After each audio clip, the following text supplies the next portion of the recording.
Hello, everyone. Welcome to Realist Quill, and I am here to help you today. I know you used this video to fall asleep, so before that, like the video and subscribe to the channel. Also, where are you from and what time are you watching now? Get comfortable.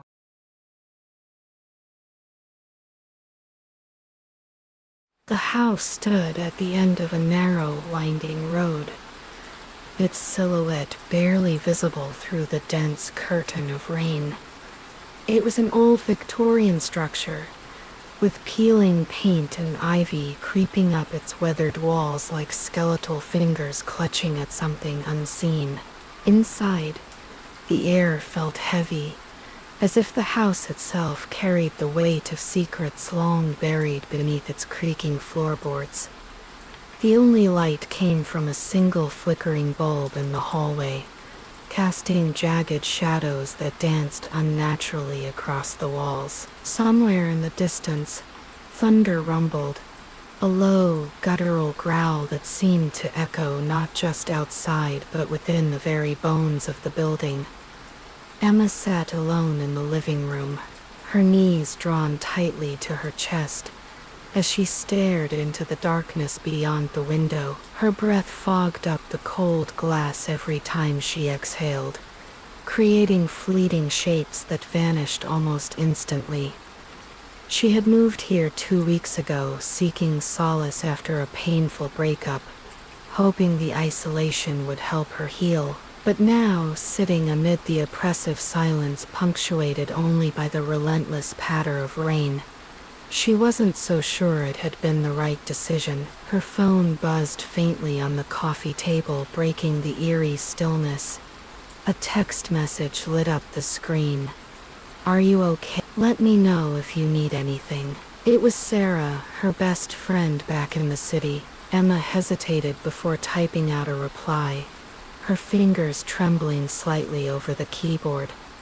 "I'm fine," she wrote, though even as she sent the words they tasted hollow. Fine didn't feel like the right word anymore, not when the shadows seemed longer, the noises sharper, and the loneliness deeper than she'd ever imagined. A sudden gust of wind rattled the windows, making her jump. The sound reminded her of nails scraping against metal, or perhaps something more deliberate, something trying to get in. She shook her head, chiding herself for letting her imagination run wild. "It's just the storm," she whispered aloud, though the words did little to calm the rising unease in her chest. The house groaned in response, settling into its age-old rhythm, yet somehow it sounded different tonight, less natural, more sentient. As the minutes stretched on, Emma found herself glancing repeatedly at the grandfather clock in the corner of the room. Its pendulum swung steadily back and forth, ticking off each second with maddening precision. Normally she appreciated its presence. It gave her some semblance of control over time, grounding her in reality. But tonight the rhythmic ticking felt intrusive, like a countdown to something she couldn't quite grasp. And then there was the smell, an acrid tang lingering in the air, faint but unmistakable. It smelled like burnt hair mingled with damp earth, though she couldn't pinpoint where it was coming from. She reached for the remote and turned on the television, desperate for distraction. Static filled the screen momentarily before resolving into a grainy black and white image. It was an old horror movie she vaguely recognized, one of those classics where nothing is explicitly shown but everything is implied. As the protagonist wandered through their own haunted house, Emma felt an uncomfortable parallel forming between fiction and reality. The character on screen froze, staring wide-eyed at a shadow moving just out of frame. Emma's gaze darted toward her own reflection in the darkened window. Was that movement behind her, or was it just another trick of the mind? Her pulse quickened as she turned around, scanning the dimly lit corners of the room. Nothing. Just the familiar furniture draped in shadows. Yet the feeling persisted, the sense that she wasn't truly alone. She told herself it was exhaustion playing tricks on her, or maybe the storm amplifying every little noise, but deep down she knew better. Something about this place felt wrong, as if it were alive in ways she couldn't comprehend, and whatever it wasn't done with her. The first sign that something was amiss came late one evening when Emma decided to explore the attic, a decision spurred partly by curiosity and partly by boredom. Armed with a flashlight, she climbed the narrow staircase leading to the uppermost part of the house. The wooden steps groaned under her weight, protesting her intrusion into this forgotten space. At the top, she pushed open the heavy door, revealing a room cluttered with relics of the past. Dust motes floated lazily in the beam of her flashlight, and the air was thick with the scent of aged wood and mildew. Among the old furniture and yellowed photographs, Emma stumbled upon a small locked chest. It was ornately carved, with intricate patterns that seemed to swirl hypnotically under the light. Intrigued, she tried to pry it open, but the lock resisted all her efforts. Frustrated, she set it aside, vowing to return later with tools that might force it open. As she descended the stairs, she couldn't shake the feeling of being watched, though no eyes met hers in the empty rooms below. Days passed, and the mysterious chest remained unopened, its secrets tantalizingly out of reach. However, other oddities began to surface. One night, while reading in bed, Emma heard what sounded like whispers emanating from the walls themselves. They were faint, almost indiscernible, but they carried an unsettling urgency. She paused, listening intently, but the sound faded as quickly as it had appeared, leaving her heart racing and her mind questioning what she had just experienced. Another incident occurred during a particularly fierce storm. Lightning illuminated the entire house in stark flashes, and in one brief moment of illumination, Emma swore she saw a figure standing in the corner of her bedroom. It was there and then gone, leaving her to wonder if her mind had conjured the image from the play of shadows and light. Yet the impression lingered, chilling her to the bone. These events, though seemingly random and disconnected, began to weave a tapestry of dread around Emma. Each occurrence was a thread pulling tighter, wrapping her in a cocoon of fear and uncertainty. She found herself checking locks multiple times before bed, jumping at every creak and groan the old house made. Sleep became elusive, her nights plagued by restless tossing and turning, accompanied by vivid dreams of chasing shadows through endless corridors. The psychological toll was palpable. Emma's once clear thoughts were now clouded with paranoia and anxiety. Simple tasks became monumental challenges as her focus wavered, constantly pulled back to the inexplicable happenings in her home. She started avoiding certain areas of the house, particularly the attic and the basement, where the most unsettling incidents had occurred. Her appetite dwindled, and she lost weight, her reflection becoming gaunt and weary. Despite her growing fear, Emma was determined not to leave. This house was supposed to be her sanctuary, a place to rebuild her life away from the chaos of the city. Yet, with each passing day, the line between reality and nightmare blurred further, drawing her deeper into a vortex of terror and confusion. The house, once a symbol of refuge, now loomed over her like a sinister guardian, its secrets locked away in the unyielding chest and whispered through the walls. As the days turned into weeks, Emma's perception of reality began to warp under the relentless pressure of the house's enigmatic behavior. The initial incidents, which could have been dismissed as mere coincidences or tricks of the mind, evolved into a series of events that gnawed relentlessly at her sanity. The whispers that crept through the walls grew louder, more insistent, weaving narratives that twisted her thoughts and emotions into a tangled web of fear and paranoia. One evening, as Emma sat in the dimly lit living room, the whispers took on a new, horrifying clarity. They spoke in fragmented sentences, disjointed yet pointed, hinting at truths too terrible to bear. "You will never leave," they hissed, a chilling promise that froze her blood. The voice was neither male nor female, but a spectral amalgamation that resonated with an otherworldly authority. It was as if the house itself had found a voice, condemning her to its eternal embrace.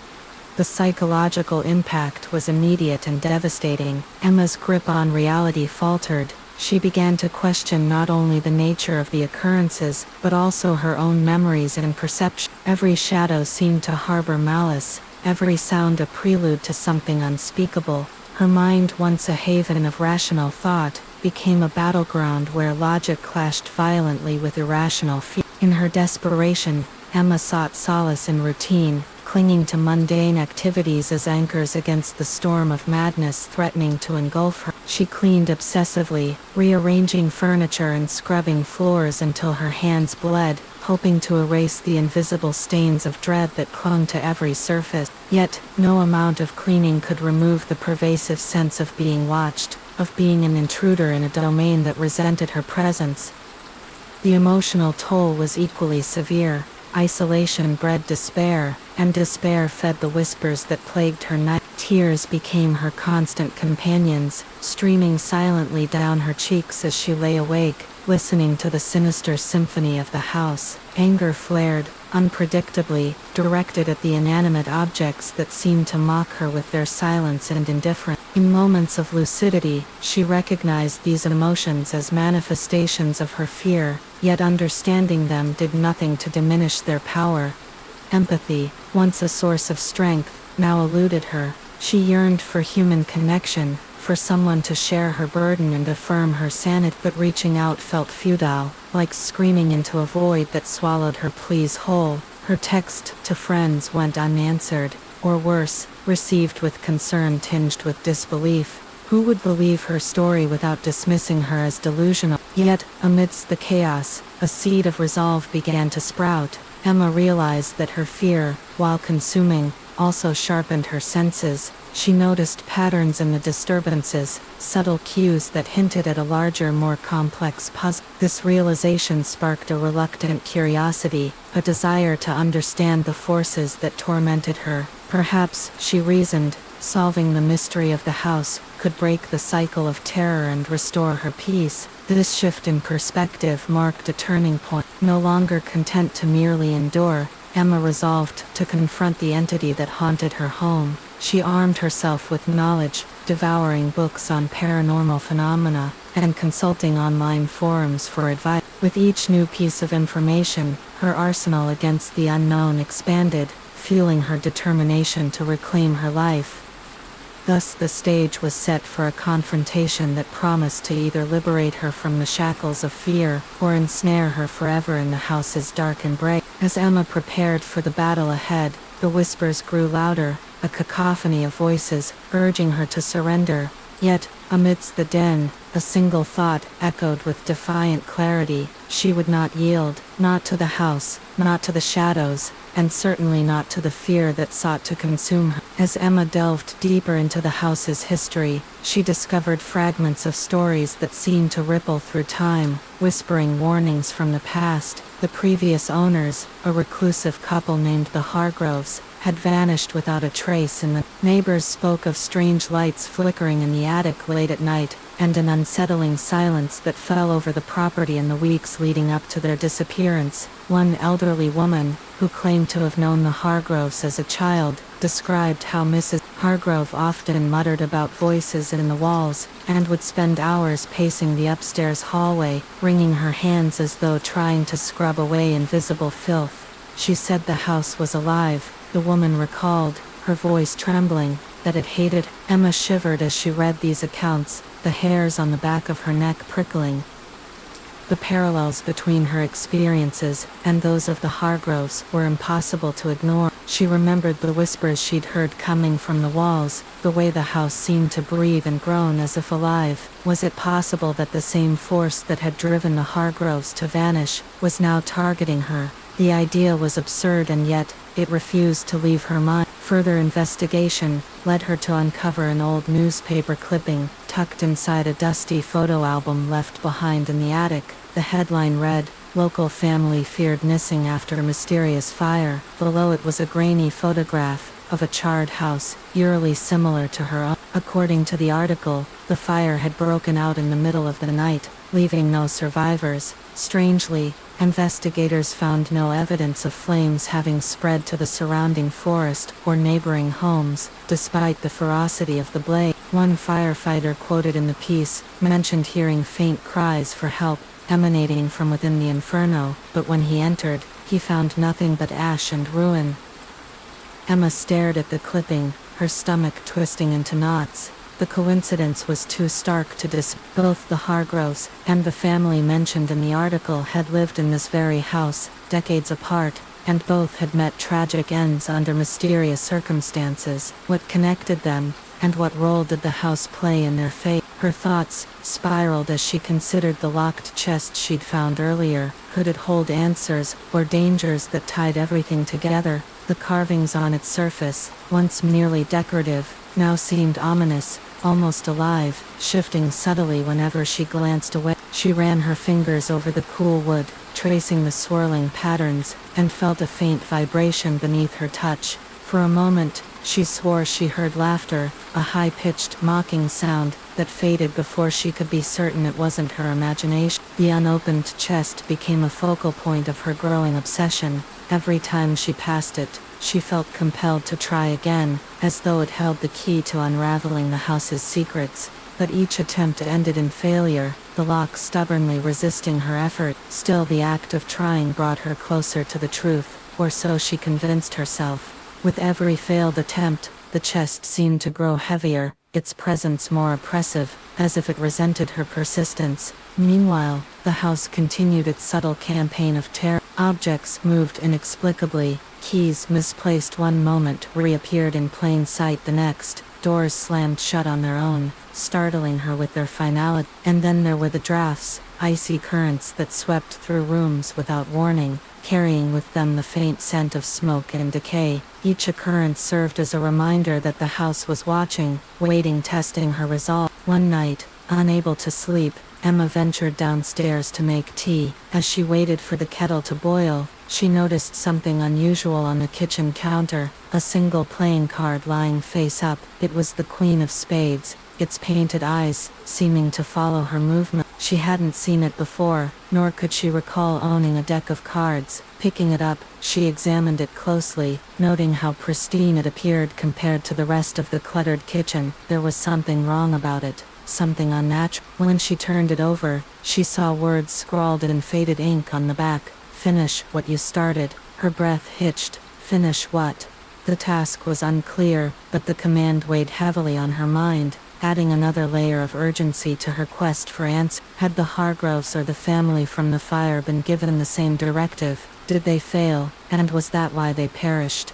Or was this simply another cruel trick meant to drive her deeper into madness? Determined to push forward, Emma returned to the attic the following day, armed with a crowbar she'd retrieved from the garage. She approached the chest with a mix of trepidation and resolve, her heart pounding in anticipation. Kneeling beside it, she wedged the tool into the lock and applied pressure. The metal groaned in protest, and for a fleeting second, she thought it might give way. But then, with a sharp crack, the crowbar snapped clean in half, leaving her staring at the intact chest in stunned disbelief. Frustration bubbled over, and she slammed her fist against its lid. Pain shot through her hand, but it was secondary to the wave of anger and helplessness that washed over her. Why wouldn't it open? What was it protecting, or hide? As she sat there nursing her injured hand, tears streaming down her face, she realized the true nature of the game she was playing. The house wasn't just tormenting her,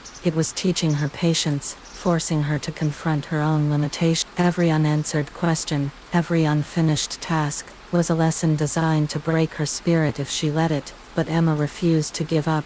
She wiped her tears and vowed to keep searching, to keep fighting. If the house wanted her to finish what she started, then she would find whatever lay inside the chest, whatever secrets it guarded, she would uncover them, even if it cost her everything. The storm outside raged with renewed fury, its howling winds battering the windows and shaking the foundations of the house. Lightning forked across the sky in jagged streaks, illuminating the attic in brief, blinding bursts. Emma stood frozen, her breath shallow as the atmosphere grew heavier with each passing second. She had returned to the attic, drawn by some unseen force, unable to resist the pull of the chest any longer. Tonight felt different, charged with an electric tension that crackled in the air like static before a strike. The chest sat where she had left it, its carvings darker, almost pulsing under the erratic flashes of light. Around her the shadows seemed to writhe and twist, stretching unnaturally along the walls.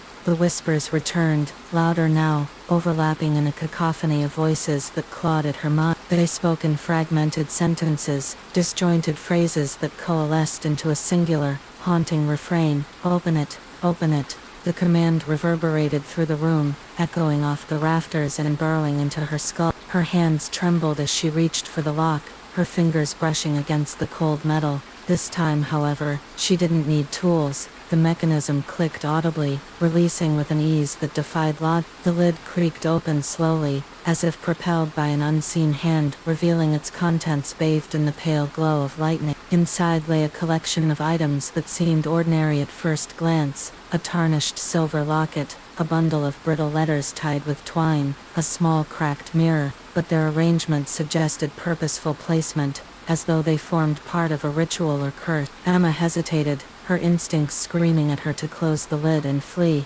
but curiosity, coupled with the relentless pressure of the whispers, compelled her forward. She picked up the locket, its surface cool and smooth beneath her fingertips. As she opened it, a faint image became visible, a woman's face, ghostly and translucent, staring back at her with eyes that seemed alive. The air around her shifted abruptly, growing colder, denser, as if the house itself was holding its breath. Then without warning, the mirror shattered, shards exploding outward in a spray of glittering fragments. A deafening roar filled the attic, drowning out the storm outside. The voices merged into a single guttural growl, resonating from everywhere and nowhere. Emma stumbled backward, her heart hammering wildly in her chest, as the shadows peeled away from the walls and coalesced into a towering figure. It was humanoid in shape, but grotesquely distorted, its limbs elongated and angular, its head tilted at an unnatural angle. Its body shimmered like liquid smoke, constantly shifting and reforming, while its eyes, two glowing orbs of molten gold, locked onto hers with predatory intensity. For a moment, time seemed to stand still. Emma's mind raced, torn between fight and flight, but her body refused to obey either impulse. The entity stepped closer, each movement deliberate and calculated, radiating an aura of ancient malice. She could feel it probing her thoughts, sifting through her fears and insecurities like a predator circling its prey. Then it spoke, not with words but directly into her consciousness, its voice a chorus of countless others layered together. "You shouldn't have come." Panic surged through her veins, and she finally managed to move, scrambling toward the door, but the room had changed. The walls stretched impossibly far, distorting into a labyrinth of endless corridors. The attic was gone, replaced by a nightmare landscape of skewed geometry and oppressive darkness. The entity followed, its form flickering like a mirage, always just a step behind her. Desperation fueled her legs as she ran, her lungs burning, her vision blurred by tears. Suddenly, she tripped over something solid and crashed to the ground. Looking down, she realized it was the chest, now splintered and smoking, its contents scattered around her. Among the debris lay a single object untouched by the chaos, the Queen of Spades. She snatched it up, clutching it like a lifeline, and screamed for help, though she knew no one could hear her. The entity loomed above her, its presence suffocating. It raised a claw-like hand poised to strike, when a blinding flash of light erupted from the card in her grip. The room convulsed violently, the walls buckling inward as if caught in a vortex. The entity let out a piercing shriek, its form dissolving into tendrils of shadow that whipped chaotically before vanishing entirely. When the light faded, Emma found herself sprawled on the attic floor, gasping for air. The storm outside had subsided, leaving an eerie silence in its wake. The chest was gone, reduced to ash, and the items within it lay scattered harmlessly around her. Trembling, she rose to her feet and staggered out of the attic, unsure whether she had survived or merely postponed the inevitable. As dawn broke over the horizon, painting the sky in hues of orange and pink, Emma stood by the window, gazing out at the tranquil scene that belied the turmoil within her. The storm had passed,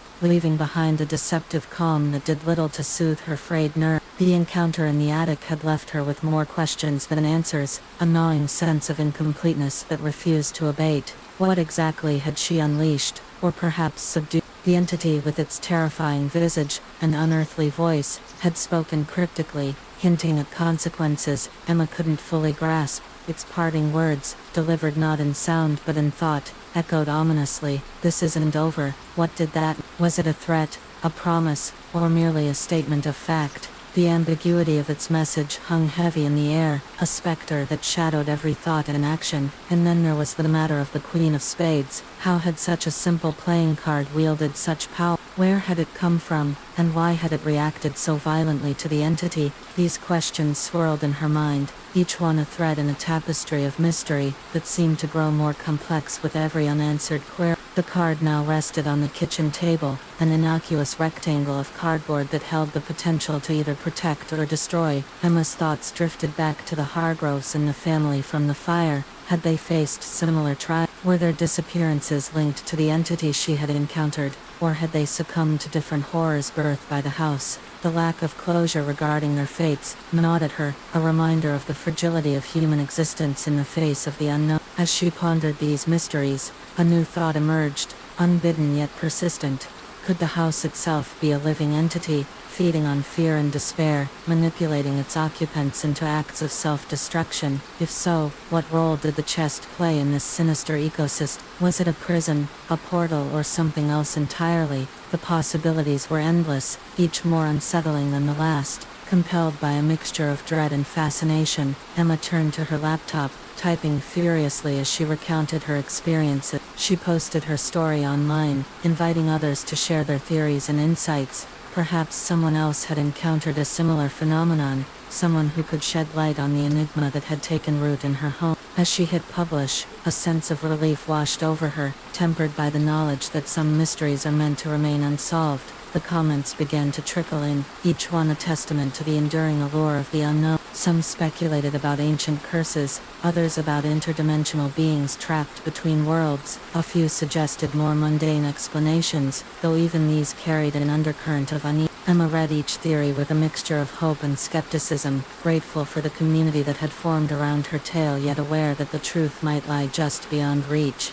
As night fell once more, Emma settled into her chair, the Queen of Spades resting nearby like a silent sentinel. She knew that the answers she sought might never come, that some questions are destined to linger, unresolved. But in the quiet moments between fear and fascination, she found a strange comfort in the mystery itself. A reminder that not all stories have endings, and sometimes, the journey is enough. Engage with the unknown, share your theories. As we draw the curtains on Emma's harrowing journey, the narrative intentionally leaves threads untied, inviting you, the viewer, to step into the shadows and piece together the puzzle. What do you think lies beyond the veil of the house's mystery? Was the entity truly banished, or does it linger still, biding its time? Could the Queen of Spades be a relic of protection, or is it a harbinger of doom? These questions are yours to answer, or to ponder endlessly. Your engagement doesn't end here. Horror thrives on collective imagination, and your theories could illuminate facets of the story that remain shrouded in darkness. Did the house claim the Hargroves and the fire-stricken family as sacrifices, or were they victims of their own unraveling? Perhaps the whispers in the walls aren't malevolent at all, but echoes of those who came before, trapped in a liminal space between worlds. Maybe the locked chest wasn't meant to be opened by Emma, or anyone. What if its secrets are better left bare? We encourage you to dive deeper into the lore, to dissect the clues embedded throughout Emma's ordeal. Consider the symbolism of the Queen of Spades, a card often associated with betrayal and death in tarot readings, yet here it acted as a beacon of salvation. Or did reflect on the recurring motif of unfinished tasks, from the unopened chest to the unresolved fates of previous inhabitants. Is the house punishing those who abandon their duties, or is it testing their resilience? Now it's your turn to contribute. Scroll down to the comments section and share your interpretations. Do you believe Emma has truly escaped the entity's grasp, or will she find herself ensnared again, as the creature's final words hinted? Could the house itself be sentient, weaving its occupants into a tapestry of fear and despair? Or is there a more grounded explanation, rooted in psychology or history, that explains the supernatural events? Engage with fellow viewers, debate theories and challenge assumptions. Horror is most potent when it sparks conversation, when it dares us to confront the unknown together. By sharing your insights, you become part of the story. Your voice adds layers to the mystery, enriching the experience for everyone involved. So what do you think happened next? Did Emma stay in the house, drawn back by an inexplicable compulsion to uncover the remaining secret? Or did she flee, leaving behind a lifetime of unanswered questions? Could the entity return, stronger and more vengeful than before? Or is the real horror not the entity itself, but the lingering doubt that plagues Emma's every waking moment?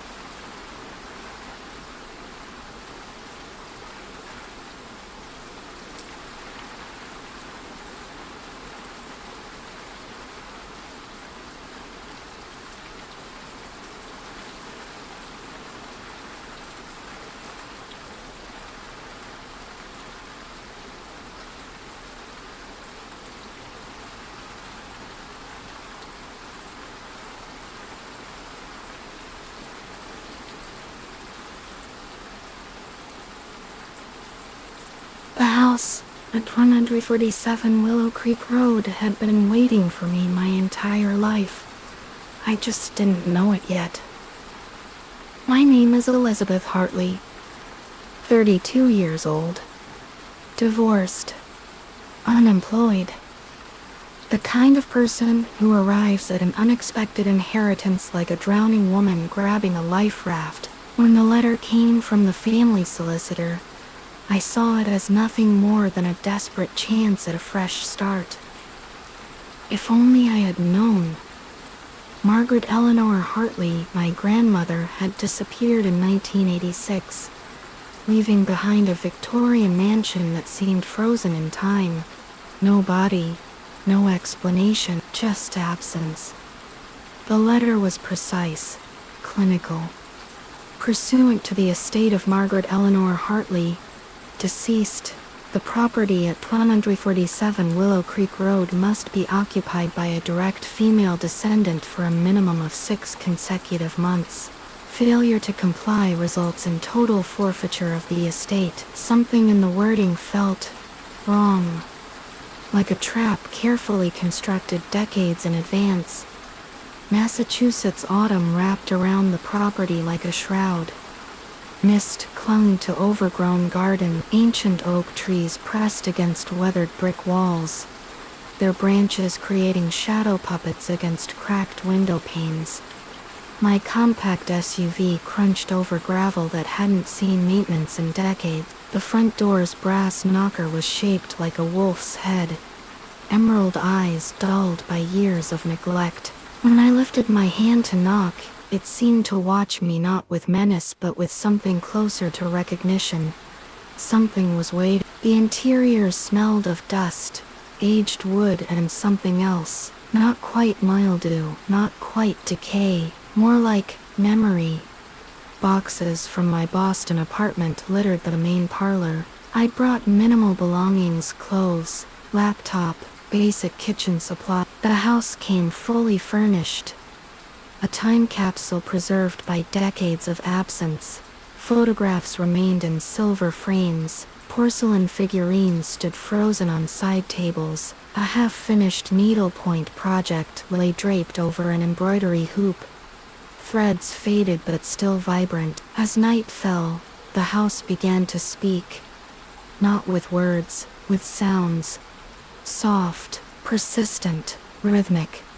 A scratching behind the walls, a whisper just beyond hearing. The subtle shift of floorboards in empty rooms. Most houses have attics. This one felt different. The access panel was hidden behind an antique wardrobe, its existence betrayed only by the faintest outline of a seam in the wallpaper. When I finally managed to pull it down, the wooden ladder creaked with a sound that felt more like a groan, as if the house itself was reluctant to reveal its secrets. Dust motes danced in weak light filtering through a single grimy circular window. The space stretched longer than the house's footprint suggested possible, creating an immediate sense of spatial disorientation. trunks, dozens of them, some wooden, some leather-bound, some so ancient they seemed to be decomposing where they sat. The first trunk contained my grandmother's personal effects, journals, hundreds of pages meticulously written in a precise, almost clinical handwriting. A loose photograph fell from between two leather-bound volumes, a group of women standing in front of this very house. 1960s, judging by the clothing, 7 women, 6 smiling, 1 positioned slightly apart was not my grandmother. Her eyes were fixed on something just beyond the camera's frame, something only she could see. The notebooks revealed a terrifying pattern. Precise mathematical calculation, astronomical charts, complex geometric diagrams mapping something beyond rational comprehension. A cycle, 26 years. 7 women, 1 selection. My fingers traced the intricate lines. Mathematical precision meets something darker, something that lived between rational thought and primal fear. I discovered it by accident, a door in the hallway that shouldn't exist, perfectly flush with the wallpaper, its handle hidden behind a large oil painting of a landscape that felt slightly wrong. When I pressed my hand against the wall, something pressed back. Soft, deliberate. Margaret Thompson lived next door, 78 years old, with eyes that seemed to look through me. Your family, she said, pouring tea that tasted of metal and forgotten memories, has always been different. She spoke of rituals, of selections, of something that required maintenance. Every 26 years, she whispered, something must be preserved. Something moves between the walls, not a rat, not a raccoon. Something that remembers, something that waits. As October 26 approached, exactly 26 years since my grandmother's disappearance, everything began to change. The house breathed. The walls whispered. Mathematical patterns converged, and I understood. I was never here by accident. I was here by design. The house no longer felt like a structure. It felt alive. Walls seemed to breathe. Floorboards shifted when no one walked. Photographs in silver frames would subtly change, faces blurring, positions slightly altered between glances. My grandmother's journals became my obsession. Scattered throughout were references to something she called the calculation. Mathematical equations that looked less like scientific notation and more like an arcane language. Genealogical records intertwined with astronomical charts. Precise annotations marked specific dates. 26-year cycles, 7 bloodlines. 1 selection. A pattern both mathematical and terrifyingly organic. I found it tucked inside a hollowed-out book in the library. Brass. Warm to the touch. Vibrating with a frequency just beyond human hearing. When I held it, memories that weren't mine flooded my consciousness. Fragments. Whispers, calculations. Something was choosing. Part 7, Generational Secrets. Local historical records became a labyrinth of forgotten memories. A 1962 geological survey revealed a research project. 7 women. Funded by an organization with no official record. The names were familiar. Local families that had been here for generations. My family's name sat at the top of the list. Handwritten notes in the margins. Subject shows consistent markers. Potential for Phase 3 initiation. Genetic compatibility 98.7%. My grandmother's precise handwriting. Margaret Thompson invited me for tea on the evening of October 24th. Her parlor was a museum of local history. Photographs. Newspaper clippings. Local town records dating back generations. Your family, she said. Her voice a whisper that seemed to come from everywhere and nowhere, has always been the keepers. She spoke of rituals older than the town itself, of selections that maintained something fundamental, a balance that required maintenance. Every 26 years, Margaret murmured, a selection must be made. A woman from the bloodline, chosen to maintain the equilibrium. The locked room in the hallway defied architectural logic. Larger than the house's exterior suggested, walls lined with charts, diagrams, genetic maps that looked like complex mathematical equations intersecting with something more primal. A single desk, a chair, waiting. The brass key fit perfectly. Research documentation, scattered documents revealed fractured insights. Astronomical anomalies coinciding with generation markers. Genetic tracking spanning centuries. References to a maintenance protocol. Cryptic mentions of preserving the boundary. Something moved between rational understanding and primordial fear. Interlude. The selection approaches. 26 years. 7 bloodlines. 1 selection. What happens when the cycle completes? The house seemed to pulse. Breathing. Waiting. Something watched me. Not a person. Not an animal. Something that existed in the space between perception and reality. Mathematical precision meets ancient time lost. All meaning. The house breathed around me. Not metaphorically. Literally. Walls expanding and contracting like massive lungs. Floorboards shifting with a rhythm that mimicked a heartbeat, ancient, persistent. My grandmother's final journal lay open on the dining room table, pages filled with calculations, astronomical charts, genetic mappings that looked less like scientific notation and more like an arcane language designed to map something beyond human comprehension. A single passage stood out. The selection is not a choice. It is a mathematical inevitability. 7 bloodlines. 1 convergence. The boundary must be maintained. As twilight approached, something changed. Shadows in the hallway stretched impossibly long. Photographs in silver frames began to blur. Faces shifting, merging, becoming something both familiar and utterly alien. The brass key burned in my pocket. A sound began. Low, persistent. A vibration that started deep within the house's foundation and slowly grew. Not a sound you heard. A sound you felt deep in your bones. In the space between thoughts, fragments invaded my consciousness. Women's faces, different eras, different times, but the same eyes, the same precise mathematical precision in their gazes. 26-year cycles. I saw my grandmother, young, standing in this very house, surrounded by 6 other women. A research project, something more than scientific investigation, a maintenance protocol.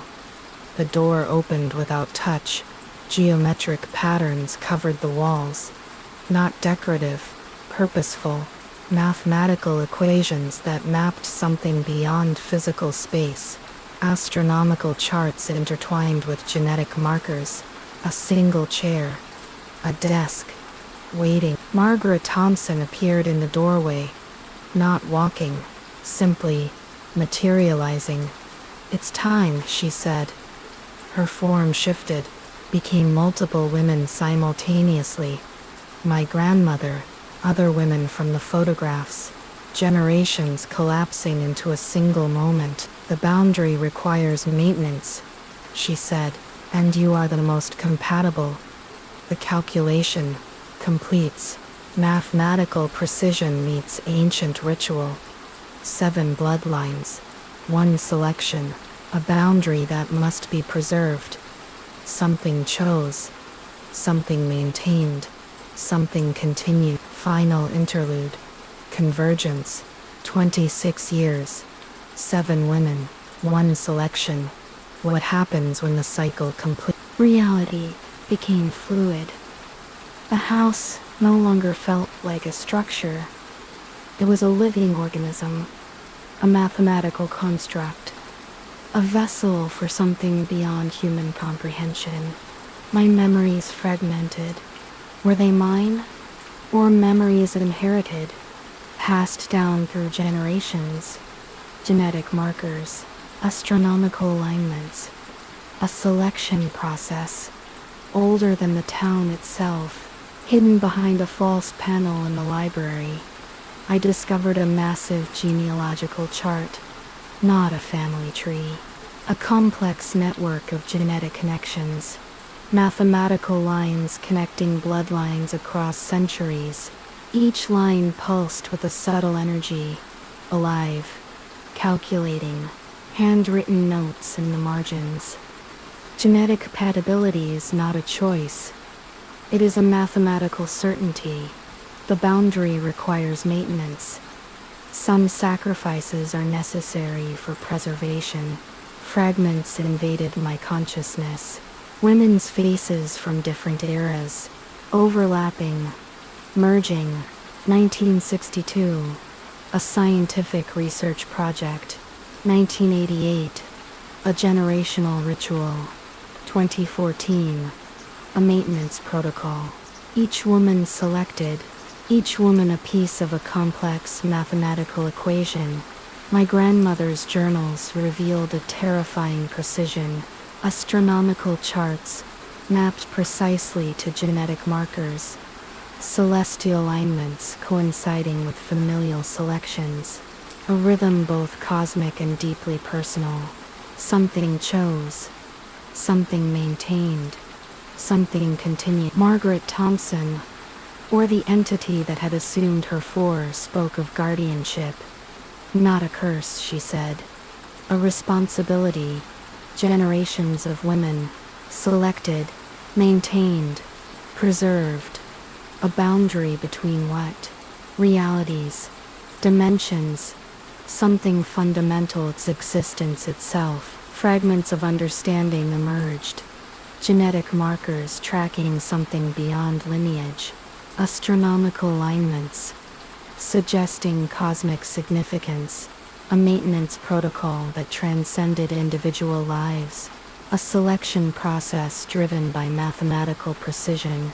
26-year cycles. 7 bloodlines, 1 selection. The house breathed. The walls whispered. Mathematical patterns converged. And I understood. I was never here by accident. I was here by design. A guardian. A maintainer. A keeper of boundaries. Readers, some mysteries defy explanation. What ritual maintains the boundary between realities? What selection preserves something fundamental to exist? Time became a malleable concept. The house existed in multiple states simultaneously. Rooms shifted, expanded, contracted. Architectural impossibilities became normal. A hallway that stretched longer than the house's exterior. Doorways that led to spaces that defied geometric logic. My sense of self fragmented. Memories cascaded like broken glass. Experiences not my own. Generations compressed into a single moment. A hidden room beneath the basement revealed the true extent of the family's documentation. Walls covered in genetic maps, astronomical charts, precise calculations tracking something beyond human comprehension. Thousands of blood samples, meticulously labeled, dating back centuries. A massive computer system, antiquated yet impossibly advanced, hummed with a persistent energy. Screens displayed complex algorithms, genetic markers, celestial alignments. Handwritten notes revealed fragments of understanding.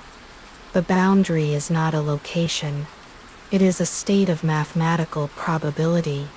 7 bloodlines maintain the convergence. One selection preserves the equilibrium.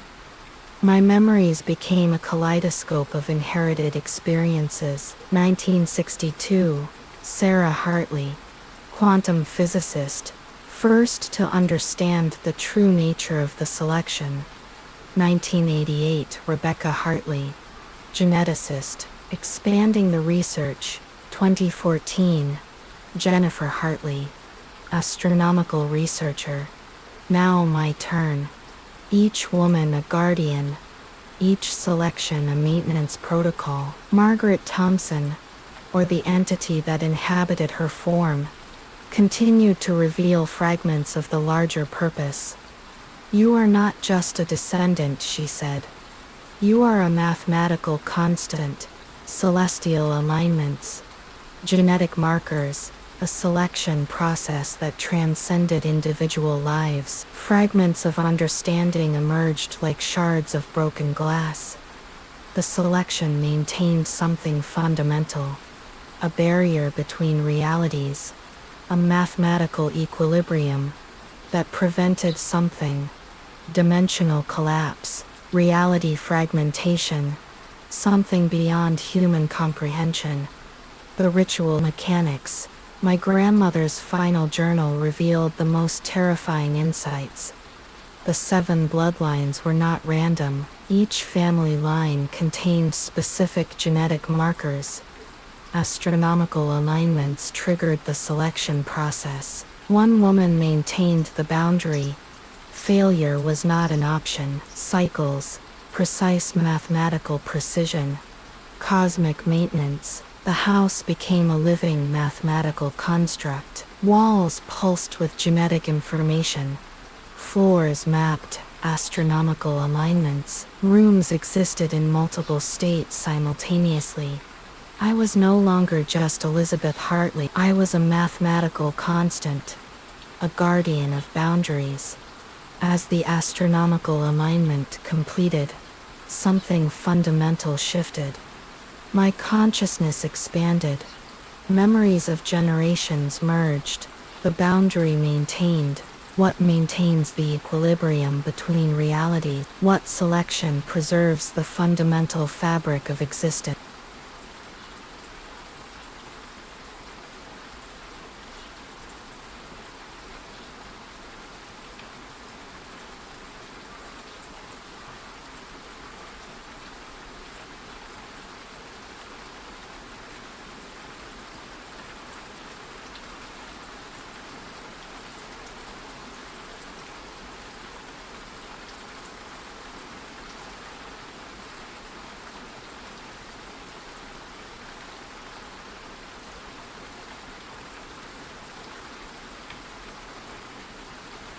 Deep in the heart of an ancient forest, where sunlight barely pierced through the dense canopy of gnarled trees, stood a cabin that had long been forgotten by time.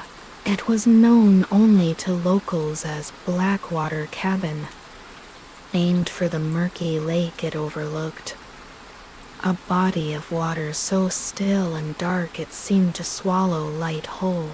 The cabin itself was decrepit, its wooden walls warped with age, its roof sagging under decades of neglect, yet something about it drew people in. Curiosity seekers, thrill hunters, or those simply desperate for solitude. Few who entered ever returned unchanged. Mia Harper arrived at Blackwater on a crisp autumn afternoon, her car groaning to a halt along the narrow dirt road that led to the cabin. She had come seeking escape from her failing marriage, from the relentless noise of city life, from herself. Her therapist had suggested she take some time alone to reflect and heal. What better place than this isolated retreat? The real estate agent who rented her the cabin assured her it was safe, though his smile didn't quite reach his eyes when he said it. It's quiet out there, he'd warned. Too quiet for some, As Mia stepped out of her car, the air hit her like a cold embrace. The forest loomed around her, silent except for the occasional rustle of leaves stirred by unseen winds. The cabin looked smaller up close, almost shrunken beneath the towering pines that surrounded it. Its windows were grimy, their glass cracked and spider-webbed with age. A faint odor of damp wood and mildew wafted toward her as she approached the door, carrying with it an unshakable sense of foreboding. Inside, the cabin was sparsely furnished but functional enough. A sagging couch sat in the main room, facing a stone fireplace blackened with soot. A rickety table stood near the kitchenette, its surface scarred with scratches and burns. Upstairs, a single bedroom offered little more than a lumpy mattress and a dresser missing one drawer. Dust coated every surface, thick enough to leave trails when disturbed. Despite its dilapidation, Mia felt a strange comfort in the isolation. This was exactly what she needed. A chance to confront her demons without distraction. But as night fell, the atmosphere shifted. The silence outside grew heavier, pressing against the walls like a living thing. Shadows pooled unnaturally in corners, stretching longer than they should have even after Mia lit the oil lamps scattered throughout the cabin. Every creak of the floorboards echoed unnervingly loud, each sound amplified by the oppressive quiet beyond. And then there were the noises. The faint splashes coming from the lake outside, the soft tapping on the window panes, the distant howl of wind that sounded eerily human. Mia tried to ignore them, telling herself it was just her imagination playing but as she settled onto the couch with a book, the noises grew louder, more insistent. The splashing turned into rhythmic slapping, as if something or someone was moving through the water. The tapping became knocking, deliberate and measured. 3 sharp raps followed by 2 softer ones. Then came the whispers, low, guttural murmurs that seemed to emanate from the very walls themselves. She froze, her pulse racing, as the words coalesced into something intelligible. They weren't speaking English, or any language she recognized, but their tone carried unmistakable intent, warning, pleading, demanding. Mia clutched the edges of the blanket draped over her legs, her knuckles. "There's no one here," she whispered to herself, though the words felt hollow even as she spoke them. Outside, the moonlight reflected off the lake's surface, casting pale beams across the room. For a split second she thought she saw movement in the water, a shadow gliding just beneath the surface, too large and fluid to be natural. Her first instinct was to leave, to grab her keys and drive away as fast as possible. But when she went to retrieve her bag from the counter, she realized her phone had no signal. The car battery was dead too. She must have left the headlights on earlier. Panic bubbled up in her chest, but she forced herself to breathe deeply. She could wait until morning, couldn't she? Surely whatever was happening would stop once daylight returned. Except it didn't stop. As the hours dragged on, the phenomena intensified. Objects moved when she wasn't looking. A chair pulled slightly away from the table. A lamp toppled over moments after she passed. The whispers grew louder, overlapping in a cacophony of voices that clawed at her mind. One phrase repeated itself over and over, clearer than the rest: "Come to the water." By dawn, Mia was exhausted, her nerves frayed to the breaking point. She decided to investigate the source of the splashing, hoping to prove to herself that it was nothing more than an animal or debris caught in the current. Armed with a flashlight and a shaky resolve, she ventured outside. The lake greeted her with its usual stillness, its surface undisturbed save for the occasional ripple caused by the breeze. But as she scanned the shoreline, she noticed something strange. A trail of wet footprints leading away from the water and into the wood. They were human-sized, barefoot and glistening with moisture despite the dry ground. They disappeared into the trees, beckoning her to follow. Against her better judgment, Mia did. The forest swallowed her whole, its shadows deepening as she ventured farther from the cabin. The air grew colder, sharper, biting at her skin like shards of ice. The footprints continued, winding between the trunks until they stopped abruptly at the base of a massive oak tree. Carved into its bark was a single word: remember.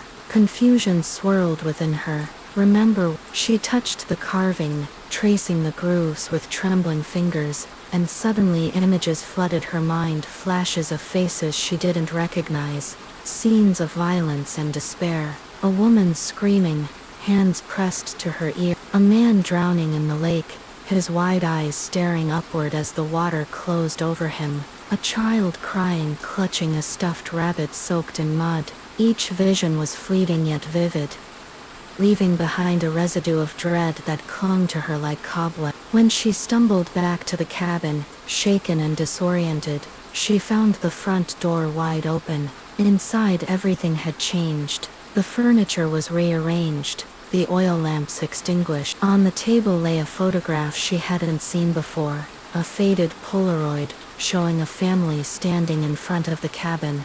Their smiles were strained, their eyes hollow. At the bottom of the image, scrawled in shaky handwriting, were the words, "We tried to warn you." Mia's grip on reality began to slip. Over the next few days, the incidents escalated. She heard laughter echoing through empty rooms. She woke to find her own reflection staring back at her from the mirror, except it wasn't hers. It was older, angrier, its lips curled into a snarl. Food went missing from the pantry overnight, replaced by objects she didn't bring with her: a rusted key, a shard of broken mirror, a lock of hair tied with twine. Each item felt like a message, a clue to a puzzle she couldn't solve. And always the lake called to her. Its voice grew louder, more insistent, until she could think of nothing else. By the end of the week, sleep-deprived and teetering on the edge of madness, she made her way to the water's edge one final time. The moon hung low in the sky, casting a silver glow over the surf. As she peered into the depths, she saw it, a face staring back at her, pale and bloated, its mouth stretched into a grotesque grin. It blinked once, slowly, and then vanished. That was the last anyone saw of Mia Harp. Was she consumed by the same force that claimed the family in the photograph, or did she succumb to her own unraveling psyche? Did the lake truly hold answers, or only more questions? Who carved the word remember into the tree, and why? Your theories matter. Horror thrives on collective interpretation, on the interplay between creator and audience. Scroll down to the comments section and share your insights. Could the cabin be a gateway to another realm, trapping those who enter within its grasp? Or is Blackwater Lake cursed, dragging victims into its depths to join the lost souls already trapped there? Challenge others' ideas, build upon existing theories, or propose entirely new ones. Together, let's explore the labyrinth of possibilities hidden beneath the surface of this chilling tale.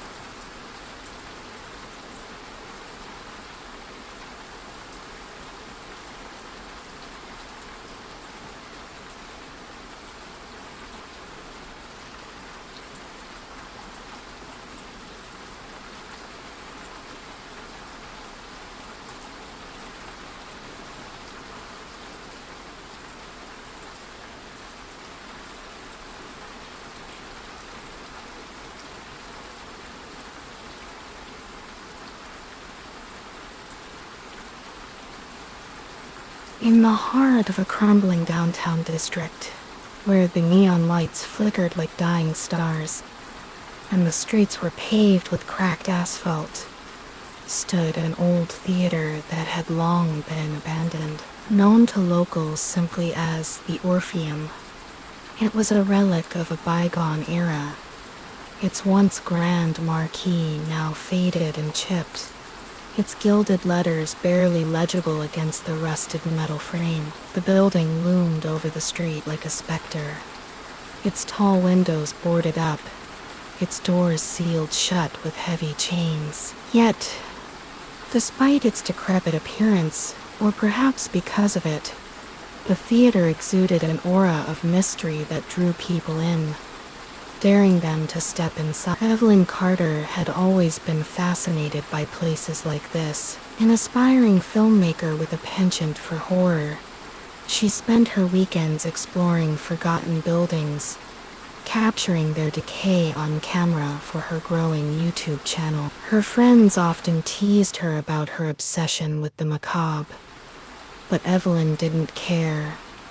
There was something intoxicating about standing amidst ruins and imagining the lives that had unfolded within those walls. The Orpheum, with its storied past and whispered legends, was the ultimate prize, a location so steeped in history and rumor that it practically begged to be documented. On a chilly October evening, armed with her trusty DSLR camera, a tripod and a flashlight, Evelyn arrived at the theater determined to uncover its secrets.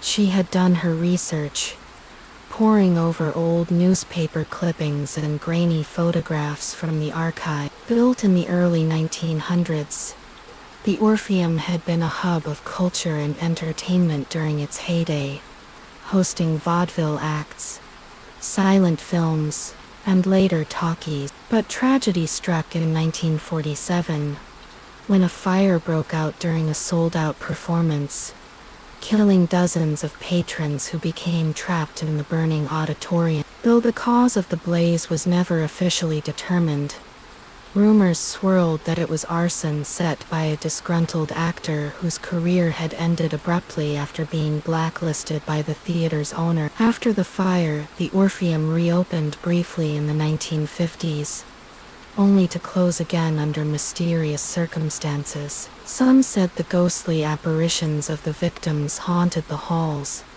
while others claimed they could hear faint music echoing through the empty corridors late at night. Over time, the stories grew wilder. Whispers of shadowy figures lurking in the wings, of disembodied voices calling out names, of seats that creaked even when no one sat in them. By the time Evelyn arrived, the theater had become urban legend, a place few dared to enter, let alone spend the night. But Evelyn wasn't afraid. If anything, she thrived on the adrenaline rush that came with venturing into the unknown. As she approached the entrance, she couldn't help but feel a thrill coursing through her veins. The air smelled of damp wood and mondo mingled with the faint metallic tang of rust. She tugged at the padlocks securing the main doors, finding it surprisingly easy to break open with a pair of bolt cutters she'd brought along. Pushing the heavy wooden doors inward, she stepped across the threshold, her flashlight beam slicing through the darkness like a blade.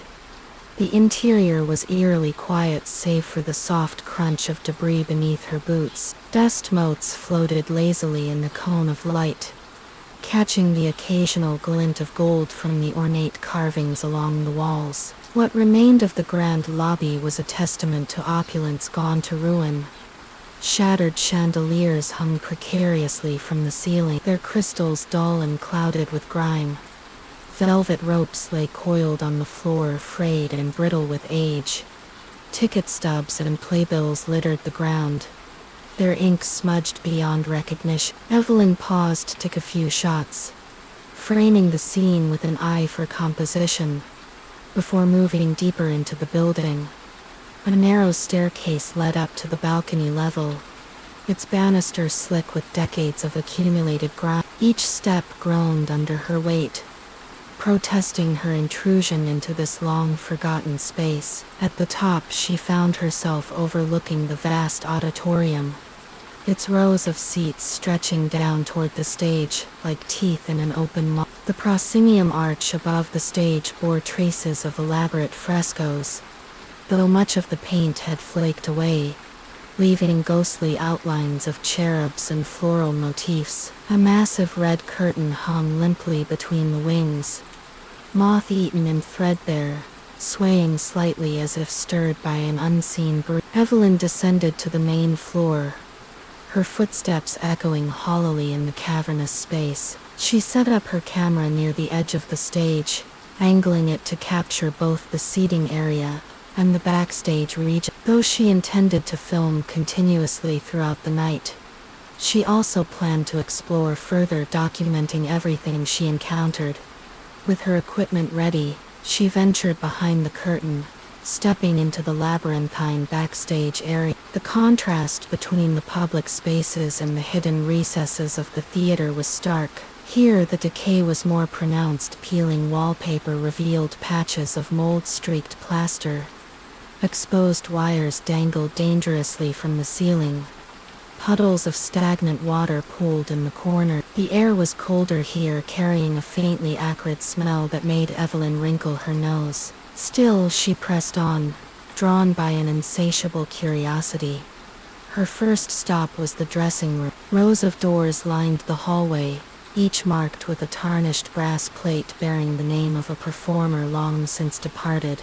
Most of the rooms were empty, their mirrors cracked or missing entirely, their sinks encrusted with layers of filth. But one room stood out, a small, dimly lit chamber at the end of the hall. The door was slightly ajar, revealing a sliver of light spilling onto the floor. Evelyn hesitated, her instincts screaming at her to turn back, but the allure of discovery overrode her caution, and she pushed the door open. Inside, the room was immaculate, untouched by the ravages of time. A vanity table stood against the far wall, its surface polished to a mirror-like sheen. Bottles of perfume and makeup lined the shelves, their labels pristine and vibrant. A plush armchair sat beside the table, draped with a silk robe that shimmered faintly in the glow of her flashlight. It was as though someone had just left, intending to return at any moment. Evelyn's breath caught in her throat. This wasn't possible. Everything else in the theater showed signs of decades of neglect. How could this room remain so perfectly preserved? She reached out tentatively, running her fingers along the edge of the vanity. The wood was smooth and cool to the touch, devoid of dust or grime. Her gaze fell upon a framed photograph sitting atop the table. Picking it up, she examined the image. A woman dressed in a flowing gown, her face radiant with confidence, her eyes piercing even in the faded sepia tone. On the back of the frame, written in elegant script, were the words, "For Clara, forever yours."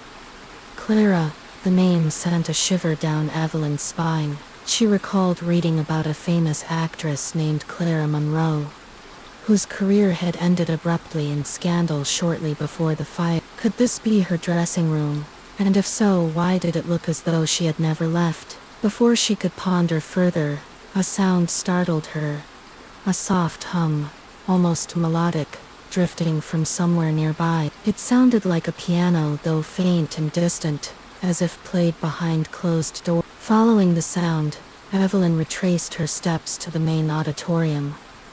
As she emerged onto the stage, she froze. The red curtain had parted slightly, revealing a figure seated at the grand piano that dominated the center of the platform. The figure was slight, clad in a flowing white dress that shimmered under the weak moonlight, filtering through cracks in the boarded-up windows. Long hair cascaded down her back, obscuring her face as her hands moved gracefully over the keys, coaxing forth a haunting melody that reverberated through the empty theater. Evelyn's pulse quickened. Was this some kind of prank? Had someone followed her in without her noticing? She took a cautious step forward, raising her flashlight. "Hello?" she called out, her voice trembling.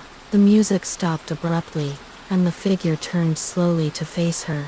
Evelyn gasped, stumbling backward. The woman, if she could be called that, was translucent, her form shimmering like heat waves rising off asphalt. Her eyes were hollow voids, her mouth stretched into a rictus grin that seemed too wide for her face. Then, with a suddenness that made Evelyn's heart leap into her throat, the apparition vanished, leaving behind only silence. Evelyn stood rooted to the spot, her mind struggling to process what she had just witnessed. Ghosts weren't real.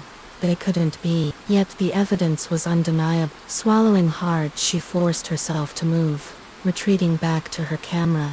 She needed proof, something tangible to validate her experience. Checking the footage, she replayed the last few minutes, watching as the screen showed nothing but static where the ghostly figure should have appeared. Frustration bubbled up inside her. How could she convince anyone of what she had seen if the camera failed to capture it? Determined not to give up, Evelyn decided to investigate further. Returning to the dressing room, she searched for clues that might shed light on Clara's. Beneath the vanity table, she discovered a hidden compartment containing a leather-bound journal.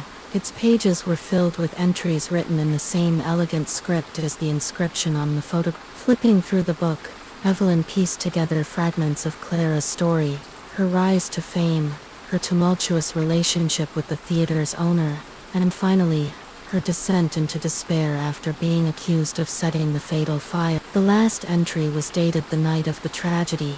They will never believe me. I am innocent, yet guilt has been thrust upon me like a crown of thorns. Tonight, I shall make them see the truth, even if it costs me my soul.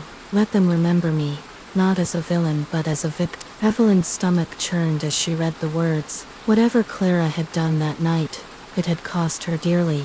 But what exactly had happened, and why did her presence linger in the theater trapped between worlds? As the hours passed, the occurrences grew strange. Evelyn heard footsteps pacing above her head. Though she was certain she was alone, the temperature dropped suddenly, causing her breath to fog in the air. Shadows danced across the walls, independent of her flashlight beam. At one point she swore she saw faces materialize in the darkness, their expressions twisted in anguish. Each incident chipped away at her resolve, planting seeds of doubt in her mind. Was she truly documenting these events, or was the theater playing tricks on her sanity? By midnight, exhaustion began to take its toll.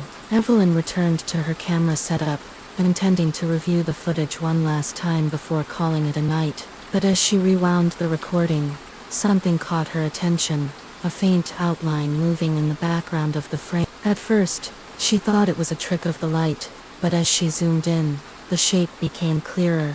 A humanoid figure, hunched and distorted, dragging something heavy across the stage. It disappeared behind the curtain, leaving behind a trail of wet footprints that evaporated moments later. Heart pounding, Evelyn grabbed her flashlight and hurried back to the stage. The curtain was drawn tightly shut, concealing whatever lay beyond. Steeling herself, she pulled it aside and screamed. There, sprawled across the piano bench, was the body of a man, his face frozen in a mask of terror. His clothing was singed, his skin charred as though he had been burned alive. Around him the floorboards were scorched black, forming a perfect circle that radiated outward like a sunburst. Evelyn stumbled backward, dropping her flash. It rolled across the stage, casting erratic beams of light that illuminated other horrors. More bodies, scattered among the seats, their faces contorted in agony. Some clutched at their throats, others reached blindly toward the exits, their limbs twisted unnaturally. They were frozen in time, eternal witnesses to the inferno that had consumed them. Panic surged through her as realization dawned. These weren't ghosts, they were echoes, remnants of the tragedy etched into the fabric of the theater itself. And somehow she had triggered them. The journal, the dressing room, the music, all of it had been leading up to this moment. But why?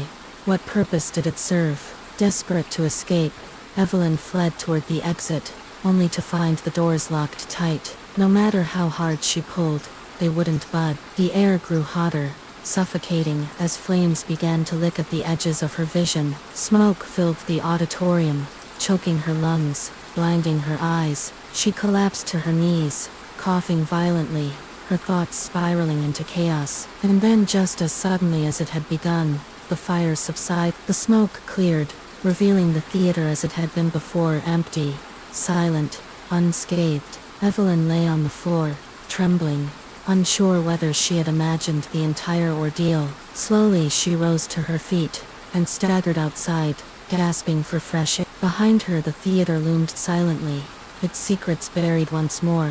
What caused the fire that night in 1947? Was Clara truly responsible, or was she framed? Why does the theater trap those who enter, forcing them to relive its darkest hour? Did Evelyn survive her encounter, or is she now part of the cycle, doomed to haunt the halls alongside the others? Your theories are vital to unraveling the enigma of the Orpheum. Horror thrives on unanswered questions, on the tension between what we know and what remains hidden. Scroll down to the comments section and share your insights. Could the theater be a gateway to another dimension, preserving fragments of the past, like a living archive? Or is it cursed, feeding on the fear and despair of those who dare to trespass within its wall? Challenge assumptions, build connections, and propose new ideas. Together, let's piece together the fragments of this chilling tale and uncover the truth buried beneath the ash.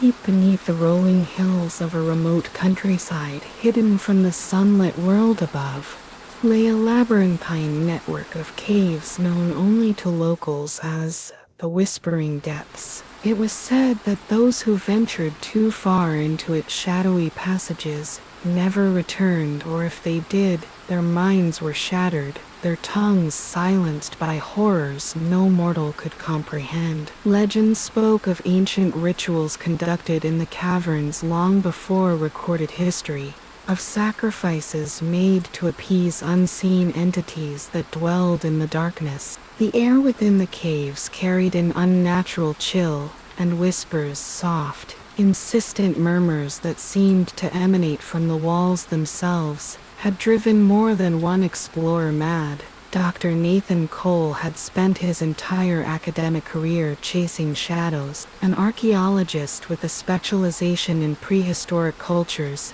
he had devoted years to studying ancient ruins, deciphering cryptic symbols, and piecing together fragments of forgotten civilizations, but nothing had prepared him for what awaited him in the Whispering Depths. When he first heard about the caves during a lecture on subterranean mysteries, something stirred deep within him, a pull he couldn't ignore. He convinced himself it was professional curiosity, but in truth it felt like fate calling him home. Nathan arrived at the mouth of the cave system on a cold November morning, accompanied by his assistant Sarah Bennett, and a small team of researchers, equipped with flashlights, climbing gear, and recording devices. The entrance was unassuming, a jagged fissure in the earth, partially obscured by overgrown vines and moss-covered rocks. Yet as they stood at the threshold, peering into the yawning blackness, an oppressive weight settled over them. It wasn't just the absence of light, it was the silence, thick and suffocating, broken only by the faint drip of water echoing from somewhere far below. "This place gives me the creeps," Sarah muttered, adjusting her backpack nervously. She had worked with Nathan for 3 years, following him into countless archaeological sites across the globe, but this was different. There was something primal about the caves, something ancient and malevolent, that defied explanation. "Stick close," Nathan replied, his voice steady despite the unease prickling at the edges of his consciousness. "We'll be fine as long as we stay together." With that, they descended into the abyss. The initial descent was relatively straightforward. The passage sloped downward gradually, its walls smooth and cool to the touch. Stalactites hung from the ceiling like jagged teeth, glinting faintly in the beam of their headlamps. The air grew colder with each step, carrying a faint metallic tang that made Nathan's skin crawl. Still, there was beauty in the desolation. A cathedral carved by time and water, untouched by human hands. About half a mile in, the group encountered their first anomaly, a series of markings etched into the stone wall. They were crude, almost childlike in their simplicity, depicting stick figures arranged in concentric circles around a central figure whose head was disproportionately large. Beneath the figures were rows of symbols unlike anything Nathan had ever seen,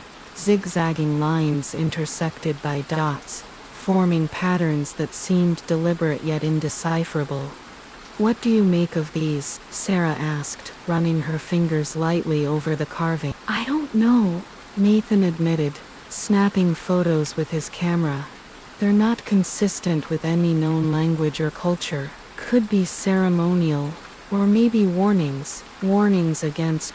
Before Nathan could answer, a low rumble reverberated through the tunnel, shaking loose pebbles from the ceiling. Everyone froze, hearts pounding as the sound faded into silence. For a moment, no one moved, their breaths shallow and audible in the oppressive quiet. "It's probably just shifting rock," Nathan said finally, though his tone lacked conviction. "Let's keep moving."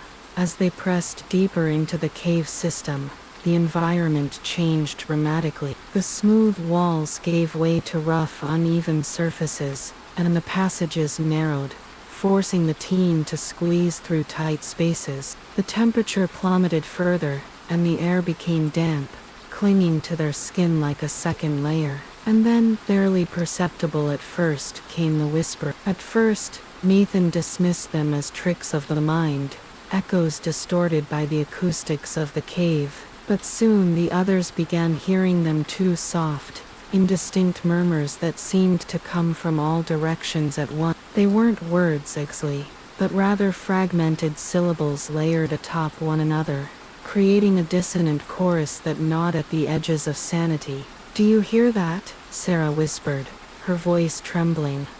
"Yes," Nathan replied tightly. "Ignore it. Focus on the path ahead." But ignoring the whispers proved impossible. They grew louder with each step, weaving themselves into the fabric of reality, until it was impossible to tell where the sound ended and thought began. Nathan found himself straining to catch snippets of meaning amidst the chaos, certain that the voices were trying to communicate something important. Others weren't so fortunate. One of the researchers, a young man named Eric, suddenly clutched his ears and screamed, collapsing to the ground. "He's hallucinating," Sarah shouted, rushing to his side. "We need to get him out of here." "No," Nathan snapped, surprising even himself with the sharpness of his tone. "We can't turn back now, not when we're this close." "Close to?" Sarah demanded, her eyes wide with fear. "You don't even know what we're looking for." "I'll explain later," Nathan said, his gaze fixed on the dark passageway ahead. Something was pulling him forward, a force stronger than reason or caution. He didn't understand it, but he trusted it implicitly. Reluctantly, the team continued onward, dragging Eric along as best they could. By the time they reached the next chamber, the whispers had evolved into something more coherent, names spoken in hushed tones, pleas for help, cries of despair. Each voice carried its own story, its own tragedy, overlapping in a symphony of suffering that threatened to overwhelm them. The Chamber of Echoes, the chamber they entered, was vast, its ceiling lost in shadow. Columns of limestone rose like monoliths from the floor, their surfaces slick with moisture. At the center of the room stood a massive stone altar, its surface etched with intricate carvings that mirrored the symbols they'd seen earlier. Surrounding the altar were dozens of smaller stones arranged in a perfect circle, each bearing a single word etched into its surface. "Remember, what is this place?" Sarah asked, her voice barely above a whisper. "I think," Nathan hesitated, stepping closer to the altar. "I think this is where the rituals took place."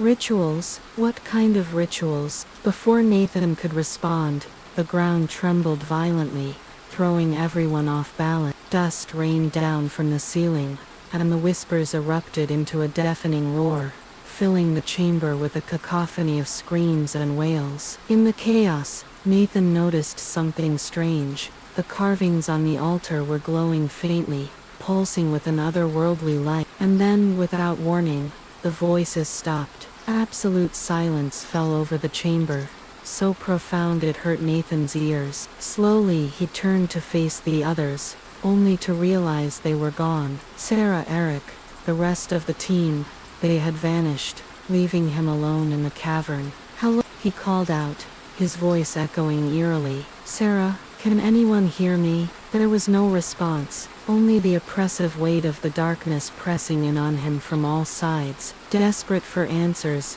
Nathan approached the altar, his flashlight casting eerie shadows across its surface. As he examined the carvings more closely, he noticed something new, a recessed panel at the base of the structure.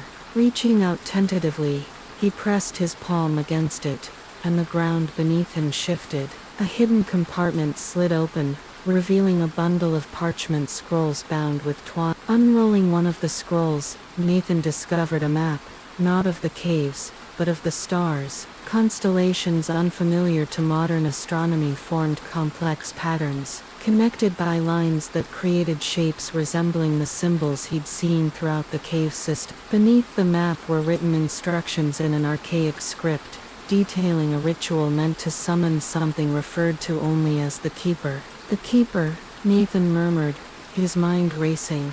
Who, or what was it? Was it the source of the wisp, the entity responsible for driving explorers mad?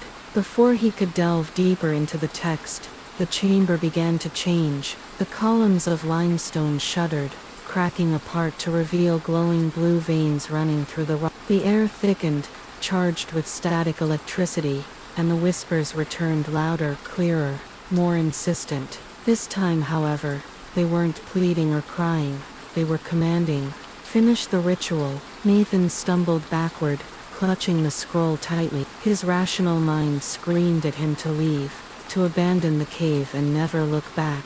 But another part of him, the part that had been drawn to this place from the start, knew he could. If he left now, he would spend the rest of his life haunted by unanswered questions, tormented by the knowledge that he had come so close to uncovering the truth. Summoning every ounce of courage, Nathan placed the scroll back into the compartment, and followed the instructions meticulously. He lit candles using matches from his pack, arranging them in a pattern dictated by the map.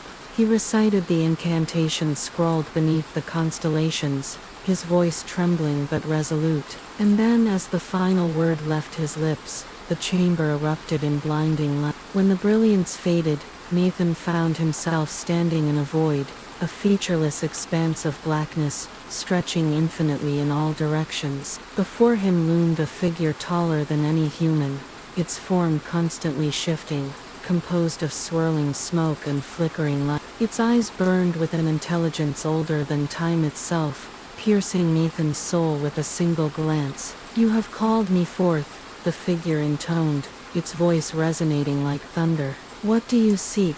"I want to understand," Nathan replied, his voice surprisingly steady. "Who are you? Why does this place exist?" The figure regarded him silently for a moment, then extended a hand. Images flooded Nathan's mind, visions of civilizations rising and falling, of beings beyond comprehension shaping the destiny of humanity. He saw glimpses of the future, of worlds consumed by fire and ice, of stars extinguishing one by one until only darkness remained. "The answers you seek lie within yourself," the figure said finally. "But beware, knowledge comes at a cost." With that, the vision dissolved, and Nathan awoke outside the cave, gasping for air. The sun was setting, painting the sky in hues of orange and red.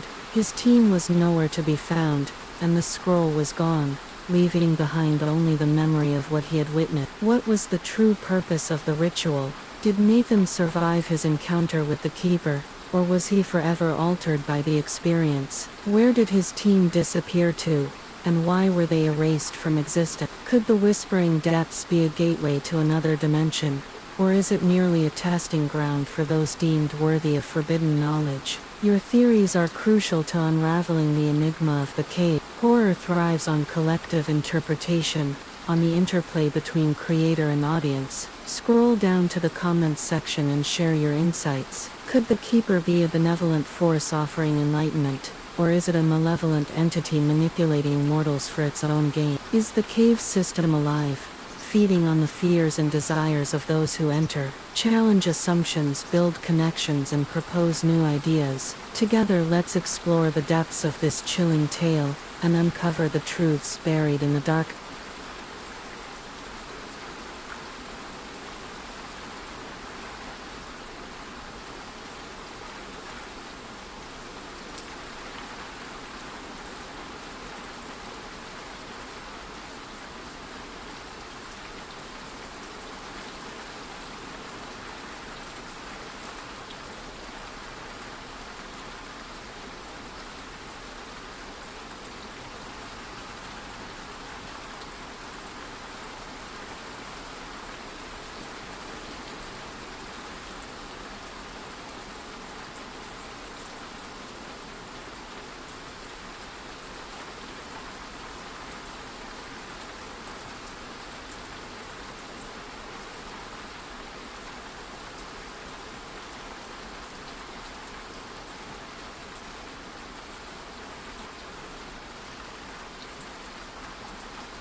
The house stood at the end of Blackthorn Lane, a narrow dirt road that twisted through dense woods like a serpent slithering toward its prey. It was an old Victorian structure, 3 stories tall with steep gabled roofs and turrets that jutted out like jagged teeth against the overcast sky. The paint had long since peeled away, exposing splintered wood beneath, and ivy crept up the walls like skeletal fingers clutching at something unseen. The windows were dark and grimy, their glass cracked or missing entirely, giving the impression of hollow eyes staring blankly into eternity. For weeks, Grace Harper had been drawn to this place, though she couldn't explain why. Perhaps it was the photographs she'd seen online, grainy images posted by urban explorers who claimed the house was cursed. Or maybe it was the pull of loneliness after her divorce left her adrift in a sea of emptiness. Whatever the reason, Grace found herself parking her car at the edge of the property one cold October afternoon, her breath fogging up the windshield as she stared at the looming monstrosity before her. She stepped out cautiously, her boots crunching against the gravel driveway littered with fallen leaves. The air smelled of damp earth and decay, carrying with it an undercurrent of unease that prickled her skin. She told herself it was just nerves, but deep down, she knew better. This wasn't just any abandoned house, it radiated malice, as if it resented her presence even before she crossed the threshold. Grace adjusted the strap of her backpack, which contained a flashlight, notebook, camera, and a few other essentials. She had come here to document the house for her blog, a project she hoped would reignite her passion for writing. But now, standing so close to it, she wondered if curiosity alone could justify stepping inside. Still, she pressed forward, drawn by an inexplicable compulsion she couldn't resist. The front door hung slightly ajar, its hinges rusted and warped from years of neglect. Pushing it open, Grace was greeted by a wave of stale air that carried the faint scent of mildew and something else. Something metallic, almost coppery. Her flashlight beam cut through the darkness, revealing a grand foyer, whose once elegant furnishings were now reduced to rotting debris, scattered across the floor. A crystal chandelier dangled precariously from the ceiling, its prisms dull and clouded with grime. Faded wallpaper peeled away in strips, exposing patches of mold-streaked plaster beneath. As she ventured deeper into the house, Grace felt the weight of its history pressing down on her. Every creak of the floorboards, every groan of settling wood seemed deliberate, as though the building itself were alive and watching her movement. She tried to shake off the feeling, attributing it to her imagination running wild, but the sensation persisted, growing stronger with each step she took. Her first stop was the parlor where remnants of opulence lingered amidst the ruin. A moth-eaten velvet sofa sat against one wall, its fabric torn and frayed, while a marble fireplace dominated the far corner. Above it hung a portrait, its subject obscured by layers of dust. Grace wiped at the glass with her sleeve, revealing the face of a woman dressed in a flowing gown, her expression serene yet somehow sorrowful. There was something haunting about her gaze, as if she understood secrets too terrible to bear. Grace snapped a photo of the painting, noting how the woman's eyes seemed to follow her as she moved. She turned away quickly, unnerved, and continued her exploration. The dining room adjacent to the parlor was equally decrepit, its long table overturned and chairs broken into splinters. On the far wall, a grandfather clock stood silent,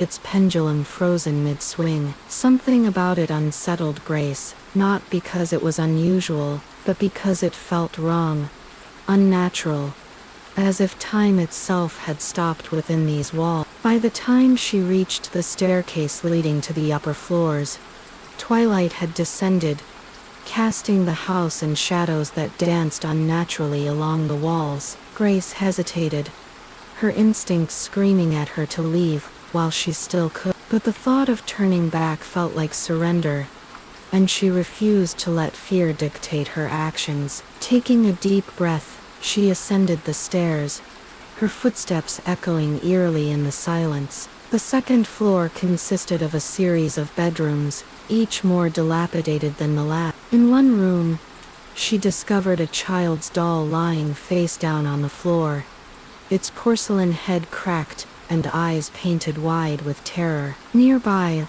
a rocking chair swayed gently despite there being no breeze to move it. Grace backed out of the room hastily, her pulse quickening. It was in the master bedroom, however, that she encountered her first true anomaly. The room was dominated by a massive four-poster bed, draped with moth-eaten curtains. On the bedside table lay an open journal, its pages yellowed and brittle with age. Intrigued, Grace picked it up carefully, scanning the entries written in spidery handwriting. The earliest entries described mundane domestic life, meals prepared, guests entertained.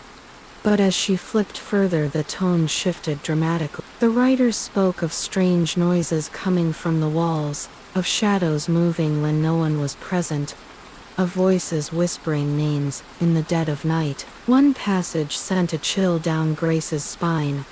"They are here, I can feel them watching me, waiting. Last night, I saw him again. The man with no face. He stands at the foot of my bed, his hands reaching out as if to take me. I cannot sleep. I dare not close my eyes." Grace slammed the journal shut, her hands trembling. Who was the author? What had happened to them? And why did their words feel so disturbingly familiar? As night fell completely, the house transformed. What had been merely unsettling during daylight became downright sinister under the cover of dark. The temperature dropped sharply, causing Grace's breath to mist in the air despite the absence of wind. Shadows stretched unnaturally along the walls, shifting and contorting as if alive. The whispers began softly, almost imperceptibly, like the rustle of leaves brushing against glass. At first Grace dismissed them as tricks of the mind, echoes distorted by the acoustics of the old house. But soon, they grew louder, clearer, weaving themselves into a chorus of fragmented sentences that clawed at her sanity. "Leave," they murmured, their voices overlapping in eerie harmony.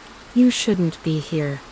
Grace froze, her flashlight beam darting wildly around the room. She was alone, or so she thought, yet the voices surrounded her, emanating from all directions at once. They weren't human, not entirely. There was an otherworldly quality to them, a resonance that vibrated in her bones rather than her ears. "No," she whispered, shaking her head. "I'm not imagining this." But denial didn't make the voices go away. If anything, they intensified, becoming more insistent, more personal. Names spilled forth, names she recognized, names she didn't. Then came the laughter, high-pitched and mocking, reverberating through the halls like nails scraping across stone. Grace clutched her flashlight tighter, her knuckles white, and forced herself to keep moving. She returned to the staircase, intending to descend to the ground floor, but the steps seemed different now.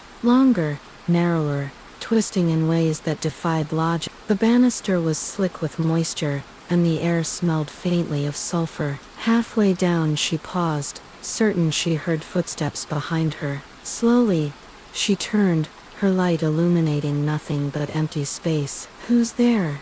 she called out, her voice cracking with No answer came. Only the sound of breathing, shallow, labored, too close for comfort. Grace bolted the rest of the way down, nearly tripping over her own feet in her haste. The foyer loomed ahead, its chandelier swaying ominously as if stirred by an invisible hand. She made for the door, desperate to escape, but it slammed shut with a deafening bang the moment she touched the handle. Panic surged through her veins. She yanked at the knob repeatedly, knowing it was futile but unable to stop herself. Behind her the whispers resumed, louder now, more urgent. "Stay," they coaxed. "We need you."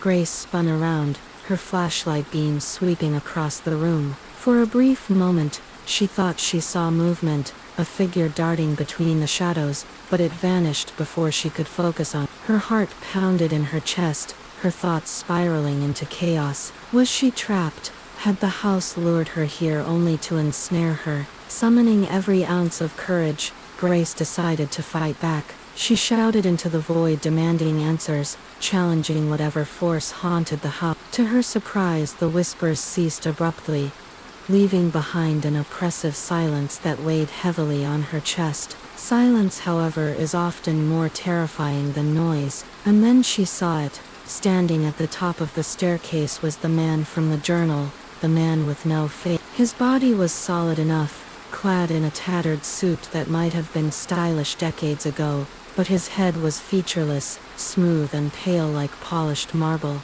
He raised an arm, pointing directly at her, and opened his mouth impossibly wide. No sound emerged, yet Grace felt the scream pierce her soul, a primal wail that shook her to her core. She stumbled backward, dropping her flashlight. Darkness enveloped her, thick and suffocating, and she realized with mounting dread that she was no longer alone. Shapes moved in the periphery of her vision, shadowy figures reaching out, their forms indistinct yet menacing. Cold fingers brushed against her neck, sending a jolt of terror coursing through her body. Blindly, Grace groped for her flashlight, finding it just as the first tear rolled down her cheek. Switching it back on, she aimed the beam at the staircase, half expecting the faceless man to still be there. Instead, she found only emptiness. The figures were gone, the whispers silent. Even the oppressive atmosphere seemed to lift, replaced by a deceptive calm. Breathing heavily, Grace staggered toward the door. This time it opened without resistance, spilling cool night air into the stifling interior. She didn't look back as she fled, slamming the door behind her and sprinting to her car. Only when she was safely inside, engine roaring to life, did she allow herself to cry. The next morning, Grace woke with a start, her sheets tangled around her legs and sweat soaking her pillow. The events of the previous night replayed in her mind like scenes from a nightmare, vivid yet fragmented. She remembered the whispers, the faceless man, the suffocating darkness, but had any of it really happened? Or had exhaustion and fear conjured hallucinations that felt all too real? Determined to find answers, Grace pored over the photos she'd taken during her exploration. Most were predictable shots of decaying furniture and peeling wallpaper, but one image caught her attention, a close-up of the journal entry describing the faceless man. Beneath the text, barely visible in the flash of her camera, was a faint outline of a figure standing in the background. Its head was tilted at an unnatural angle, its body blurred as if caught mid-motion. Grace zoomed in on the photo, her stomach sinking as she examined the detail. The figure bore an uncanny resemblance to the man she'd seen or imagined seeing on the staircase. Could it be evidence of the supernatural activity she'd experienced, or was it merely a trick of the light, a shadow cast by some innocuous object? To test her theory, Grace uploaded the photo to her blog, adding a caption that read, "What do you see here? Am I losing my mind, or is something truly haunting this house?" Within hours, the post went viral,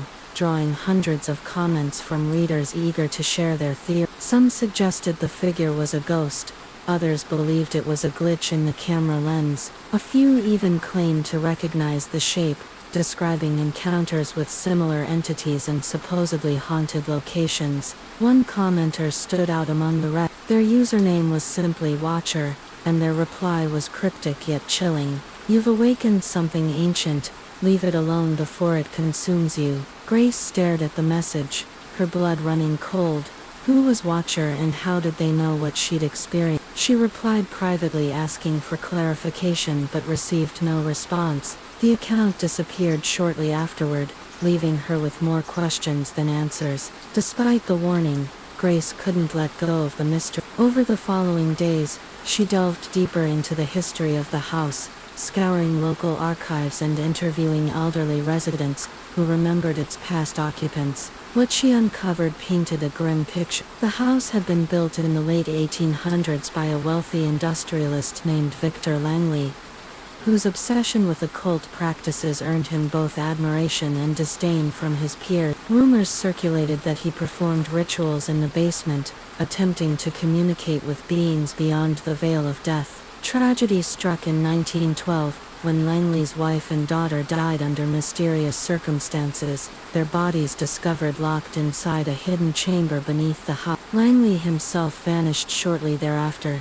leaving behind rumors of madness and possession. Further research revealed that several subsequent owners also met untimely ends: suicides, disappearances, unexplained illnesses, all linked to claims of paranormal activity. One particularly disturbing case involved a tenant who reportedly gouged out his own eyes after claiming he saw the Watchers everywhere he looked. Armed with this knowledge, Grace resolved to return to the house, not out of bravery but necessity. She needed closure, needed to confront whatever force had invaded her mind and shattered her sense of reality. Whether it was a malevolent spirit, a figment of her imagination, or something far worse, she vowed to uncover the truth, even if it cost her everything. Grace arrived at Blackthorn Lane 2 nights later, her resolve tempered by trepidation. The house loomed larger than memory, its silhouette stark against the moonlit sky. This time she came prepared not just with equipment, but with a plan. She set up cameras throughout the ground floor, positioning them to capture every angle of the foyer and parlor. Her phone was synced to a live streaming app, allowing viewers to witness her investigation in real time. Though part of her hoped someone might intervene if things went wrong, another part feared drawing innocent people into her nightmare.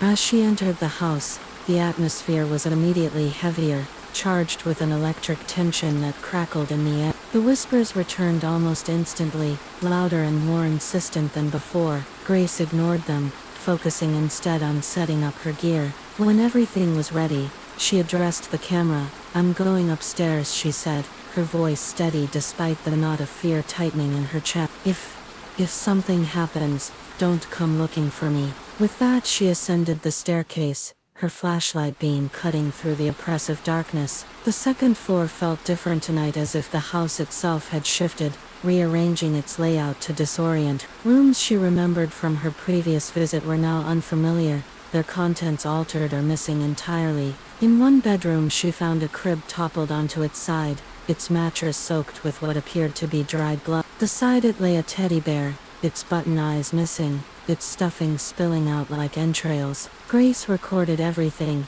her hands trembling as she documented the horrors unfolding around her. The whispers followed her relentlessly, their voices overlapping in a cacophony of despair. "Help us," they pleaded. "Free us."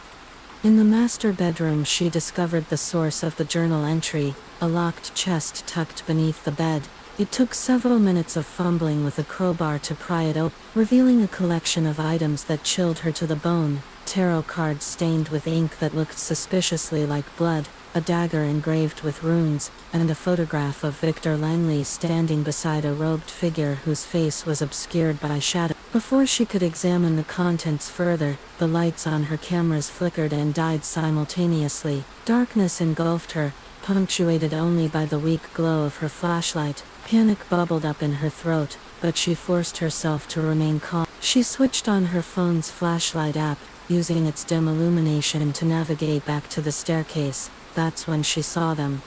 Dozens of figures lined the hallway, their forms flickering like static on a television screen. They wore tattered robes, their faces obscured by hoods, and they reached out to her with skeletal hands. Grace backed away slowly, her breath coming in shallow gasps. The whispers crescendoed into a deafening roar, drowning out her screams as the figures advanced. Suddenly the floor gave way beneath her.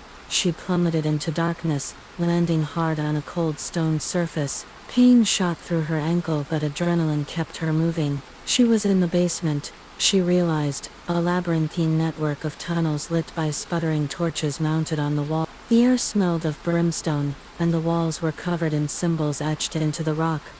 At the center of the chamber stood an altar, its surface stained with dark streaks that could only be blood. Surrounding it were the same figures she'd seen upstairs, their hoods lowered to reveal grotesque visages that defied description. Their eyes glowed with an unnatural light, their mouths stretched impossibly wide as they chanted in unison. Grace tried to run, but her legs wouldn't obey. She watched in paralyzed horror as the figures parted, making way for a towering entity that materialized from the shadows. It was humanoid in shape but utterly alien, its skin shimmering like oil on water, its limbs elongated and angular. Its face, if it could be called that, was a swirling mass of smoke and flame, constantly shifting and reforming. When it spoke, its voice resonated not in her ears but in her mind, a chorus of countless voices layered together. "You have trespassed where mortals dare not tread, now you must pay the price," Grace screamed as the entity extended a claw-like hand toward her.